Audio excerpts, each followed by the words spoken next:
Sheekh Daahir Axmed Sheekh Cabdullaahi oo ka mid ah musharaxiinta u taagan xilka madaxweynaha ee dowlad goboleedka Jubbaland iyo wafdi uu hogaaminayo ayaa soo gaaray magaalada Kismaayo ee xarunta gobolka Jubbada Hoose iyadoona ay si weyn u soo dhaweeyeen mas'uuliyiin iyo qaybaha kala duwan ee magaalada Kismaayo. musharaxa ayaa markii uu soo gaaray hoyga uu ka degan yahay magaalada Kismaayo waxa uu warbaahinta kaga warbixiyay maatinkiisa isagoona si rasmi ah ugu dhawaaqay inuu yahay musharax u taagan xilka madaxweynaha ee dowlad goboleedka Jubbaland sanada 2019 sidoo kalena ka hadlay dareenkiisa ku aadan u diyaar garowga arrimaha doorashooyinka Jubbaland waxaana uu sheegay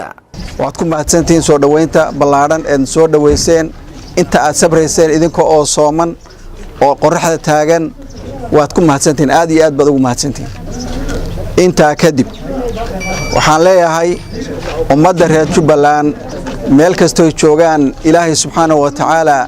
barwaaqo iyo roob ay abaarta kaga baxaan Ilaahu si waxa kale oo aan leeyahay mana mudna dadweynaha reer Jubbaland in la caburiyo oo maaragtay loo diido dhaqaaqooda iyo xorriyadda laga qaado kollaba mid banaan maaha mana ogolaanayno mana yeelayno waxa kale oo aan rabaa inaan ka hadlo muujiyo saddex soo qora xulitaanka baarlamaanka Jubbaland saddex soo qora kan doonaan kala baxayay ma yeelayno mana la ogolaan karo wax adduunka jirana maaha haddii ay Jubbaland oo dhan doorashadeedu ay ku baaba'ayso saddex wax ogolaan kara ma jiro mana la ogolaan karo baarlamaanka ogolaaday ee la yiri baarlamaan baa la soo mariyay waa xaraam baarlamaanka in la soo mariyaa xaraam weey wax aan jirin oo aan la aqbali karin oo xalaal aan ahayn baarlamaan in la mariyaa waa xaraam waxay arrintaas meel ka dhac ku tahay waxay meel ka dhac arrintaas ku tahay qabaa'ilka muxayree Jubbaland bay ku tahay oo odayaasha dhaqanka muxayree Jubbaland ee Soomaaliyeed bay ku tahay oo wax la aqbali karo maaha waxa iskale xulitaanka baarlamaanka odayaasha dhaqanka iskale waa shay dastuuri ah oo ay leeyihiin cid ka qaadi kartaana ma jiro halkan inay soo xulaan kaasa baarlamaanteed noqonay hadday noqon weydo inay soo xuli waayaan waxaan u qaadanaynaa oo adduunkan aan u sheegaynaa Jubbaland inay doorasho ka dhacday aan la rabin waxaan leeyahay ummadda reer Jubbaland anaga iskale waa nafteeni waa maalkeeni waa wiilkeeni waa meesha dhashu noo tiilay ammaankeeda in lagu ciyaaro ma doonayno cid aan uga baryayno inay ammaanka Jubbaland ku ciyaarto kollaba ma jirto horay baan ugu soo dhaawacnay horay baan ugu soo luga beelnay horay baan ugu soo dhaga beelnay horay baan naafo u wadanahay waxaan u horeynay waxay ahayd inaan gaadhno ammaanka reer Jubbaland inaan gaadhnay ahayd nolosha reer Jubbaland inaan gaadhnay ahayd waxbarashada reer Jubbaland inaan gaadhnay ahayd in maaragtay lagu naaloodo oo nabad nin walba ninka kale dhabta kaga seexdo oo ummadda reer Jubbaland nabad ku wada noolaatay ahayd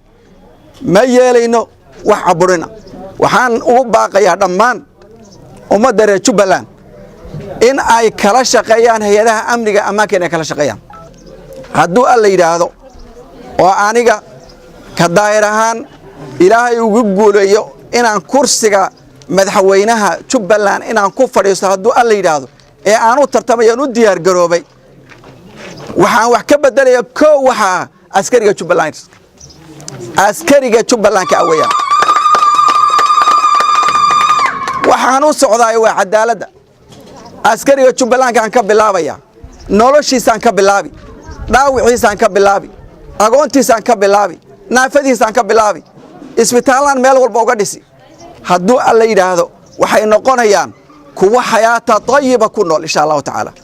musharaxa ayaa shacabka reer Jubbaland ugu baaqay in ay qasab tahay in loo baahan yahay isbedel ku aadan xilka madaxtinimada ee dowlad goboleedka Jubbaland taas oo qorshihiisa koobaad uu yahay in la helo isbedel ku aadan xilka madaxtinimada Jubbaland waxaan leeyahay ummadda reer Jubbaland meel kasta ay joogaan waa inay u diyaar garoobaan isbedelka Jubbaland waa inay u diyaar garoobaan Jubbaland waa in isbedel ka dhaca ma aha mid baryaa ma noqonay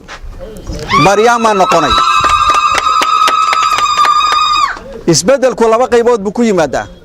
labada qaybood uu ku yimaado waa mid maamulka markaa jiray oo dadweynaha waxa ay doonayaan uu aqbalo midna waxa weey waa mid qasab ku yimaada oo ay dadku iska leexiyaan hadduu alla yiraahdo waxaan ugu baaqayaa ummadda reer Jubbaland meel kasta joogaan inay u diyaar garoobaan isbedel taam ah oo Jubbaland ka yimaado Maxamed Qaasim Cali Waxar TV-ga Somali Cable magaalada Kismaayo.